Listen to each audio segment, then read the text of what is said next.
Welcome back, kids. Man, I've got a heck of a video for y'all today. Making a wedding guest book alternative. It's a plaque shaped, like the last name's initial. In this case, it's a S. You can see it right here. This is what the final product looked like. During the process, though, as usual, troubles pop up and you got to do a little problem solving. And today, I learned how to use the jump to line function in Masso. That is so cool. And if you've never tried that before or never needed to use it, you need to watch this video because this could be a great learning opportunity for everybody. So anyway, I'm going to get right on to the video. This one's running longer than normal. I've tried to edit it down, but there's just so much good content. It just is what it is. So I hope y'all be patient and follow me till the end. It'll be worth it. All right, let's get to work.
I'll be using Guestbook dominoes, which are just a loose tenon type of joinery, similar to a biscuit.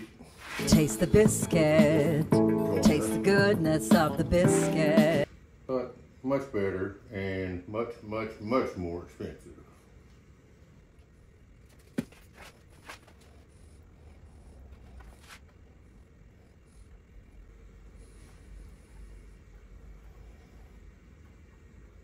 My glue spreading technique is patented, so do not copy this. You sure about that?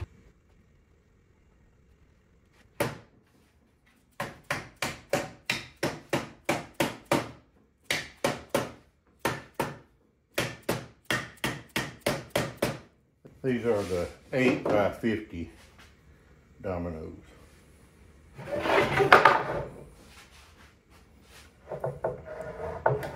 Which just means they're 8mm thick, 50mm long. I ought to convert that to American units instead of that devil mass, but Homie, don't play that.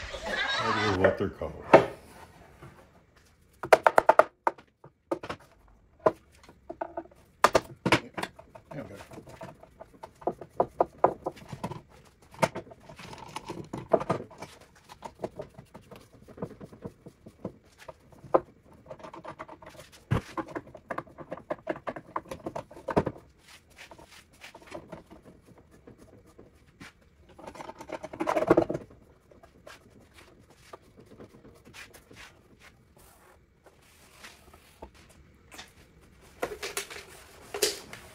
tighten on 3.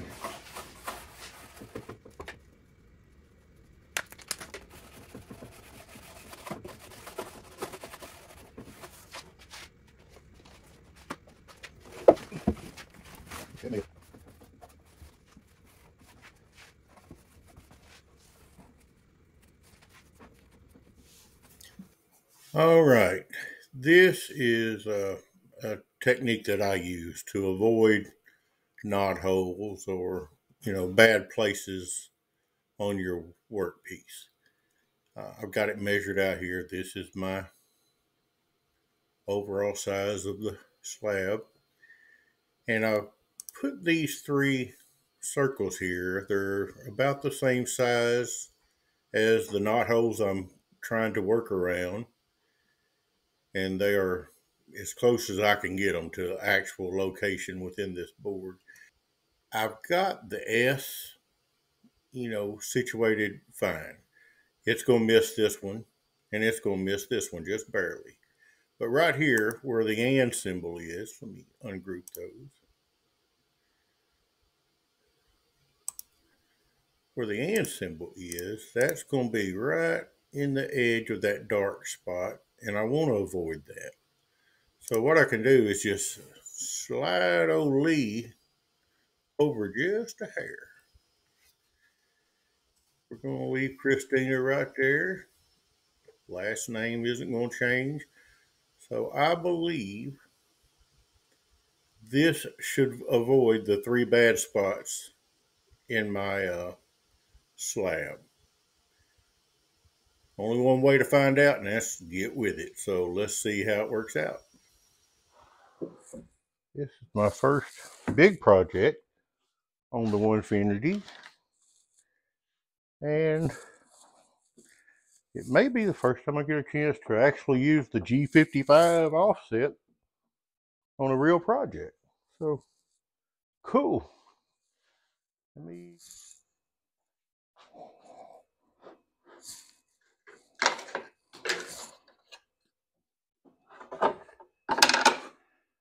gotta elevate it so I don't cut through my wasteboard.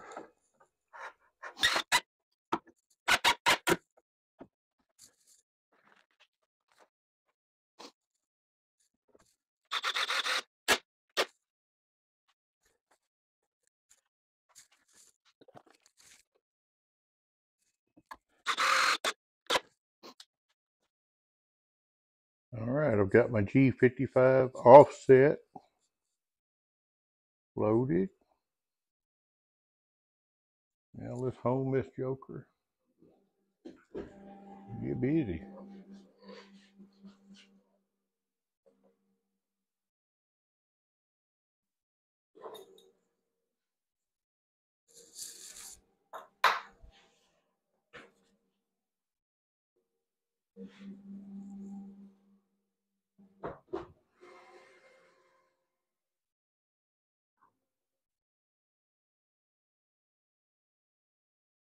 Tool setter doing its thing.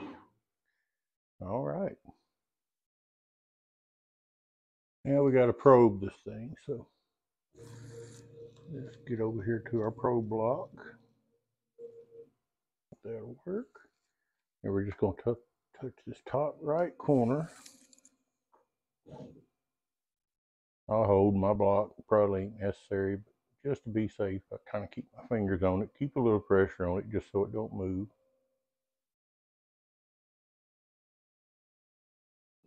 All right, it did the X and the Y. You know, it just occurred to me that while I was editing this video, it wasn't necessary for me to probe the X and the Y because that's what the G55 offset does. So in theory, all I had to do was just probe the Z and I should have been fine. And I will test that and try that later and see how it works. But it has to work. That's what the G offsets do. So it just sets your work origin. Anyway, I just thought I'd throw that in there because I'm sure some of y'all noticed that. You're like, why'd he do that? Because I'm ignorant. Let's get to work. So now we got to bring it up and over. Now we're going to probe the Z, and to do that, you just tap the middle. All right, XYZ is set, and I want to point out, you're supposed to have to do that, put the magnet on the collet nut there before you probe, but I have found that for whatever reason, if I just stick it right there on that bolt head, or any of these bolt heads, I've tested a lot of them, I don't have to remember to mess with that magnet, and that's a load off of my shoulders, because I am real bad to forget about that magnet. So anyway, if you have the QCW, I believe if you're using a Pone CNC spindle, I think you can get by with leaving your magnet right there. But don't take my word for that. I'm not recommending that you do it. But if you want to try it, try it. All right, let's cut something. Okay, I've got a test run loaded up, which is just the outline of the S.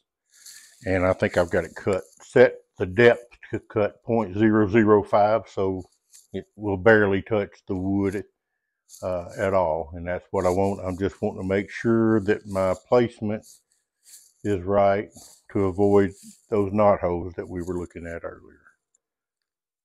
So I've got it loaded. I'll go to F2, rewind, cycle start. God, this is scary. Let's hope. Helps if I turn on my VFD first.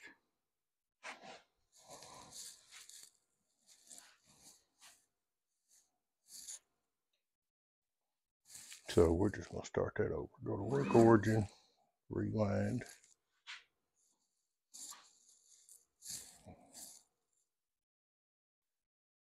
Okay. Rewind, cycle start.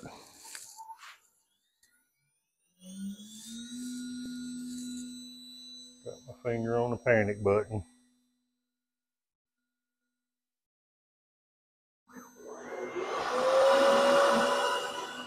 Perfect. Just barely touching.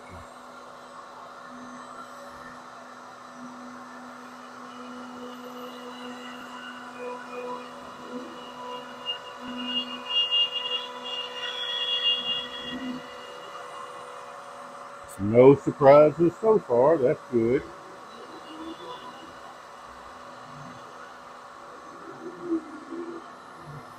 See, it just barely touching. Not touching everywhere. That's kind of worrisome. That's fine.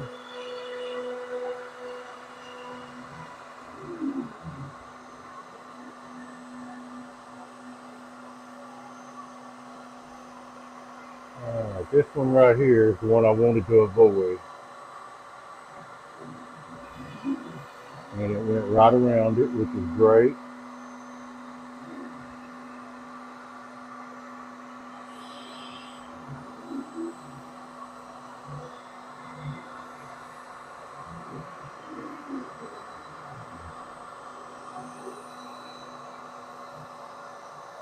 There's a whole lot of this that's not touching, and I don't understand that.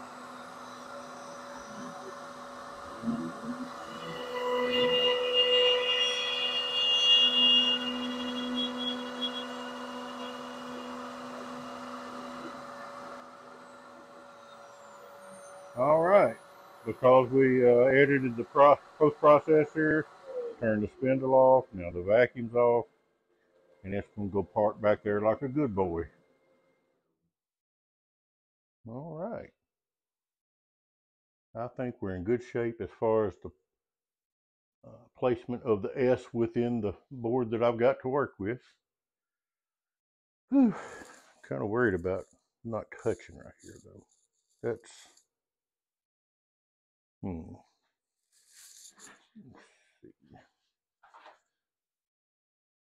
I don't think that's, yeah, it may be sagging a little bit. I'm gonna prop it up a little bit. We'll slide some spacers under there. Give it a go. All right, this was after that first trace. Just checking placement. But there's a lot of places that I didn't touch the board, so I've shimmed it up a little bit there, and then also on the opposite side, just like that. Let's see if that helps. All right, it's loaded and ready to go. Rewind, cycle start.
For tool change, I'm going to switch over to the 90-degree Groovy Genie.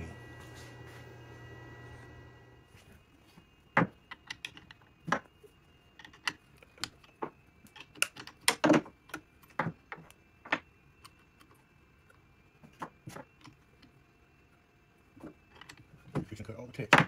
Yeah.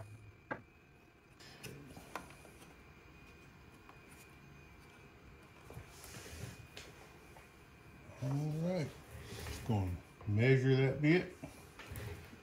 Lower this just a hair, just to be safe. That should be okay. All you gotta do is hit cycle start.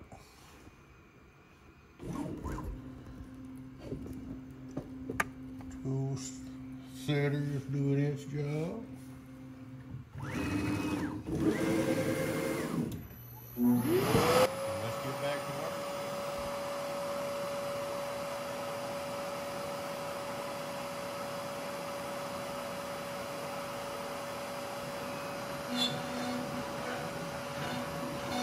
Carving the date right now.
back on there and we'll cut that thing out. This is a quick job.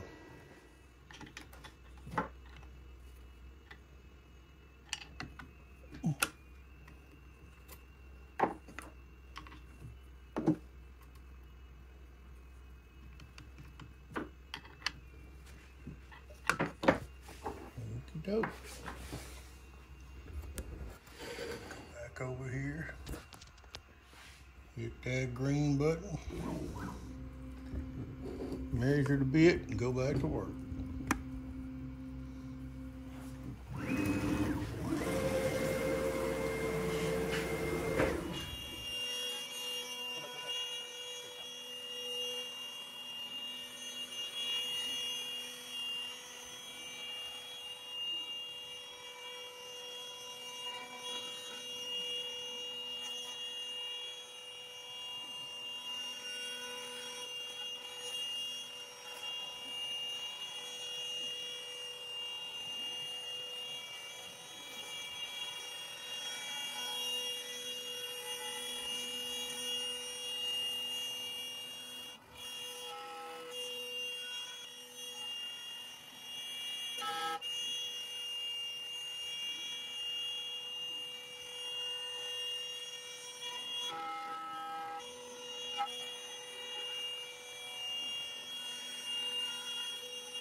Back of my dust boot vibrated off, so I had to stop and replace that. Now I'm worried. Let's see. Let's just raise that up because I'm not sure if it's just gonna take off running before the spindle gets up to speed or not. So let's see what happens.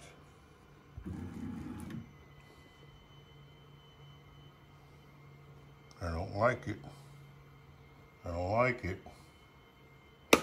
Stop. Dang.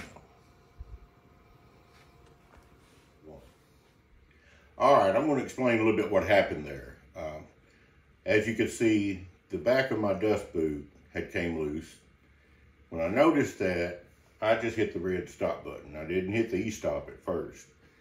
After I hit that stop button, fix the dust boot, come back to the Masso, hit cycle start, it just sat there. And well, the spindle didn't come on, and it was just sitting there, and I didn't know if it was just going to take out and start running without turning the bit on. So that's when I decided to hit the e-stop. Well, once I did that, there is no restarting. You have to go back and rehome, which is what I eventually did. And, you know, I had never tried the jump to line function, but I had read about it and seen videos on it, so I kind of knew that's probably what I needed to do, and it worked out fine. But this will help you, I think, when you come up to this kind of situation. If you need to use that jump to line, it's there, it's handy, and it works great. So I hope this part of the video helps some of you. All right.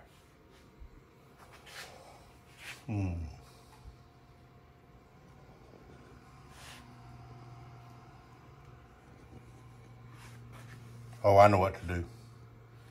I know what to do. I can turn the spindle on manually. You sure about that?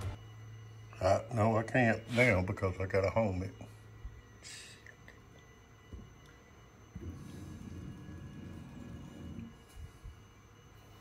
I wonder what line I am on. Line 11697. Well, we're gonna test this.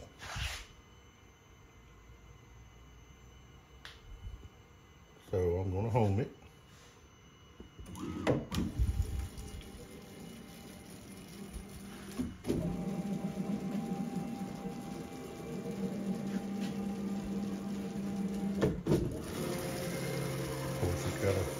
measure the bit.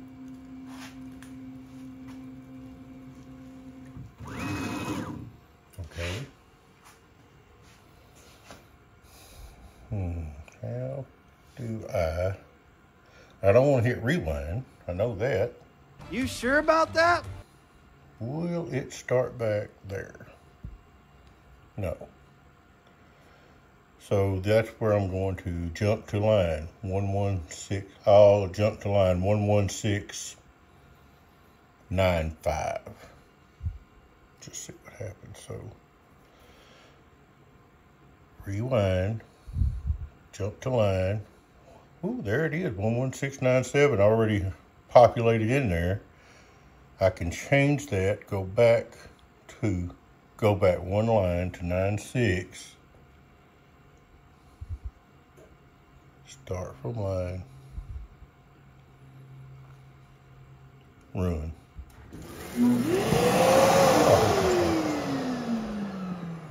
Okay. Multiple cycle start presses required to resume job. Okay. I got that. So it's lining it back up with where it needs to be. Going to press cycle start again. Ooh, that's scary.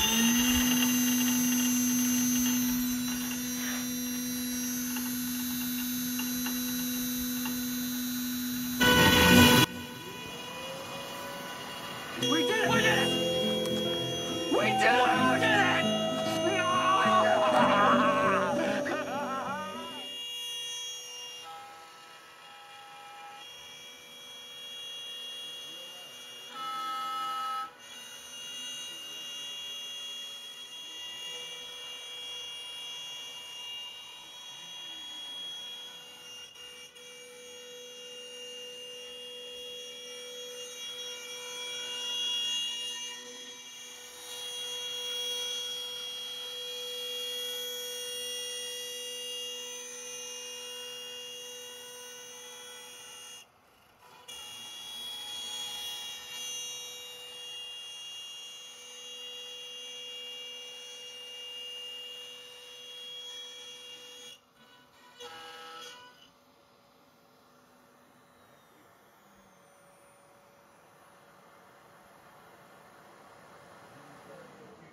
Right on back to the parking place. Check it out. Awesome. I am rerunning the 23. It didn't cut quite as deep as the rest of them did. So we're going to run that again. Rewind, start. Load the tool, it's in there. Start.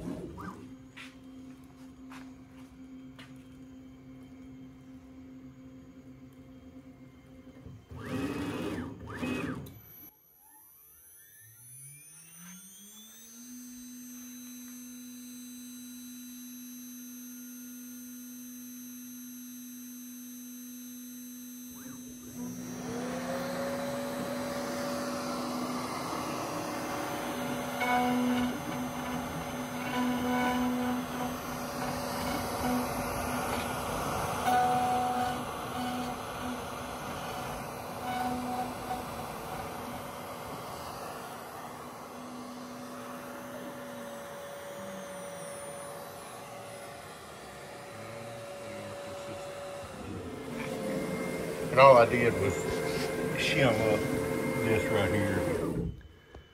You still got the piece of 1/4-inch plywood under there, but then I put this little notepad on top of it to bring it up just a little bit. That did it. All right.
bad looking place there, but the edge will be painted black. So I can fill that with this wood filler, wood putty. When it dries, sand it even and paint it black. You won't even be able to tell it was there.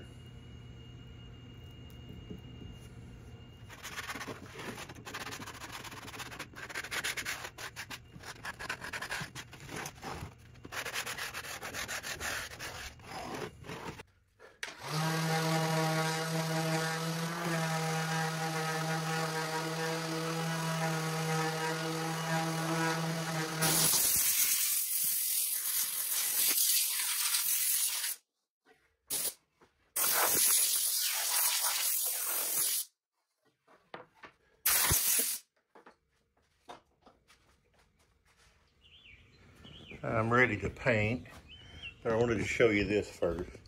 This is where yesterday I put the wood putty in those two knot holes. Kind of sanded them, shaped them this morning, and I believe once I paint that, it won't even be noticeable. So let's see.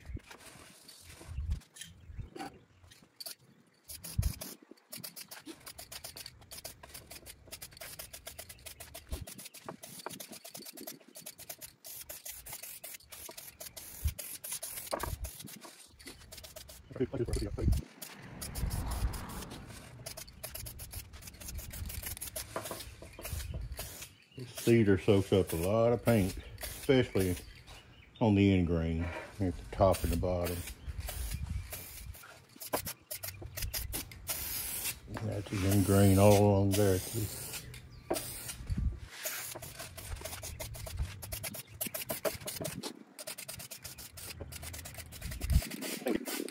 Anything with detail like those letters, you gotta hit them from just about every angle to get everything, especially a V-carve that's pretty deep like that.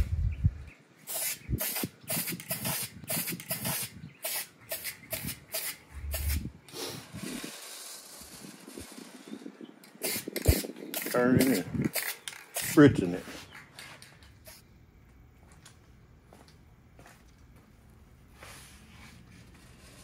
All right, let's get this sanded and wrap this thing up.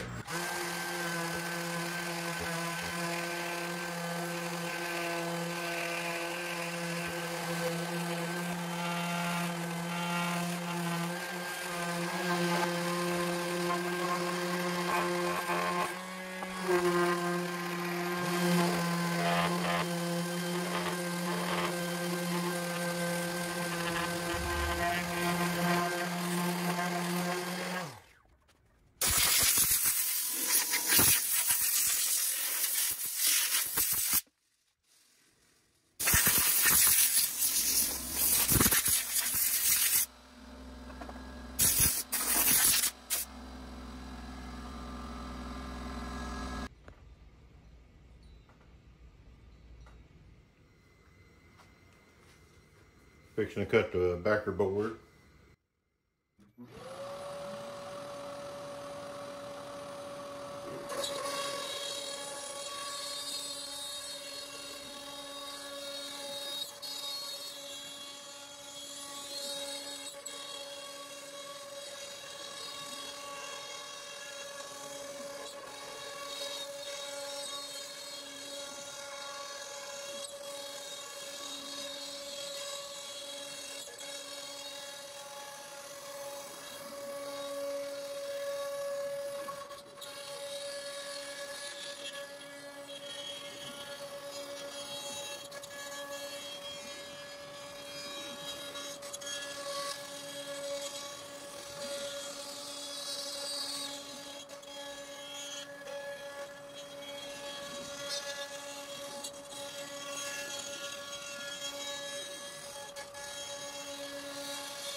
that's as far as we can go with this project for now. I think it turned out great. I'm real happy with it. I forgot to mention the reason this is as far as I can go with this one. This has to remain unfinished until after the wedding, because the wedding guests are going to sign this instead of a traditional guest book.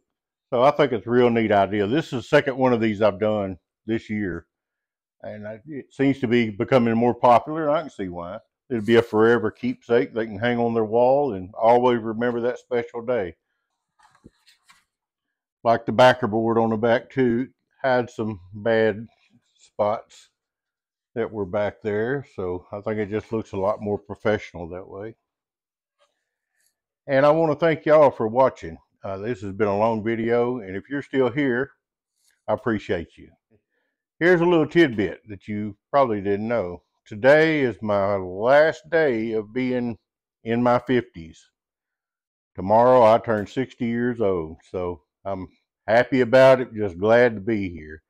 If you're still watching, just put HB60 or something down in the comments and let me know that you made it all the way to the end. And thank y'all so much. My channel is growing. I'm almost to 570 subscribers now.